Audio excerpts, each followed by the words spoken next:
Hello learners, we'll be doing CFN 2 now. So Unit 1 deals with food, nutrition and nutritional status. We all know what is food, and I have already discussed in CFN 1 about its functions of foods. So I won't go much detail into it. It is just a repetition. One thing is there, malnutrition. So see, malnutrition doesn't only means undernutrition. It deals with undernutrition, overnutrition, specific imbalance, and also a specific deficiency. So what happens is all the four types and things comes under malnutrition. So if you get a question regarding malnutrition, don't get this option that it is only undernutrition. Okay. Now coming to function of nutrients, I have already done this. I will not repeat this. And this is the end of Unit 1. Now coming to Unit 2. It is recommended dietary intake for Indians. See, there is a chart which is known as recommended dietary allowance, which is standardized by the ICMR. After every 3 to 4 years or maximum 5 years, it gets revised. We have already got the RDA 2020 chart, but we are not following it till now because there have been some loopholes into it. So they have told us that it needs to be resurveyed again. So we are following the 2010 diet chart, RDA chart, and based on that chart, that is basically the entire days of entire requirement in a day of a particular nutrient. It is given in a tabular manner, and it is specific for all ages and all gender.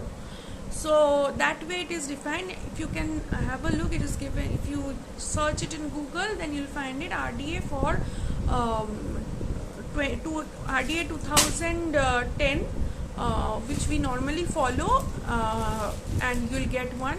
I can also share it with you. So this is what all about RDA or required dietary. One more thing, there is a chart given over here. Don't follow this in your book because that is a old one. So it has changed a lot, and we'll accept the new one now. And based on the physiological status also, the requirements change, and everything is given in the new chart again. So follow the new chart. Now this is all about Unit 2. Now coming to Unit 3, daily food guide and balanced diet. What is it all about? On the basis for development of a food guide, foods which are available and normally used in an Indian diet. Okay, normal meal patterns, the nutritional feed of Indians as per RDA, and the need to emphasize some foods because of prevailing deficiencies in the diet. So these are the factors which helps on basis of which a food guide is developed. What is all the foods which form a part of our food pattern are divided into 5 food groups in the daily food guide. Over here the food groups are given. The food group 1 is cereals and millets. Food group 2 is dal, milk, egg, fish, meat, which consists of the protein part. The previous one consisted of the carbohydrate part. Then 3 is vegetables and fruits, which is more of a vitamin source. Then the 4th part is other vegetables and food groups, and the 5th part is sugar, jaggery, oils and fats. Okay, basically what happened is, this is a very old pattern. I would say this is a 5 food group chart, but normally we nowadays follow 11 food group chart, which you can find in Google. Nothing, these are the only things which are used, but it is divided. The division is more vast, so that way we can use it. And what is the requirement of this food guide? All the types of food in each food group should be incorporated in one entire day's meal. You should have at least one type of fruit from every group in a day's meal. So that is the main issue. 5 food group food guide is a thing. It also has an emphasis which says that a platter should contain all the 5 food guide groups in it. So these 5 things should be there in every meal. And if we follow the 11 food groups pattern, then all the 11 foods from all the 11 groups should be there in one entire day's meal plan. So this is all about unit 3. You can go through the exercises. Now coming to unit 4, assimilation of food into the body. Basically we know about digestion and assimilation. It starts from the mouth, then the salivary gland, then it goes to the esophagus, then to the liver. Actually the food doesn't go to the liver. Some hormones are secreted through the liver. The food goes to the stomach, but the secretions happen in liver and pancreas, and then entire digestion process happens over there, and then it is absorbed in small intestine and large intestine, and the excretory products are excreted through the anus. So this is the entire digestive tract, and this is how the entire process goes. And as we all know, that this is the thing.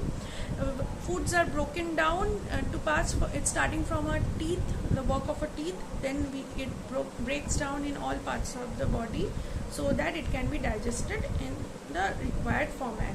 Everything is given in a diagrammatic manner, so it won't be difficult for you to understand. One more thing, digestion of carbohydrate starts when we begin chewing, but digestion of protein and fat happens in the stomach.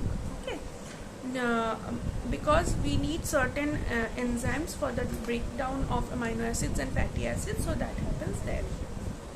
Absorption normally happens in small intestine and large intestine, and then it is utilized into the body. So this is all about unit 4. Now coming to unit 5, which consists of growth pattern and nutritional requirements. See, during the growth ages, the nutritional requirement is different because that is a growth period, and bodybuilding is something which is done at that time. Even mental growth is happening at that time, so the requirement is a bit high at that time, not higher than any adult, but higher than the previous ages. So that way what happens, there is a drastic change in the increase in requirements, so that you can see in the RDA chart. As I was telling, that all types of development and growth happens in these years, so we need all types of, you have to just go through these chapters. This needs no explanation, so if you go through this, and everybody is from a science background, so you will be knowing it all about it. So by this we come to an end to chapter number 5. We'll do the other chapters in the next video.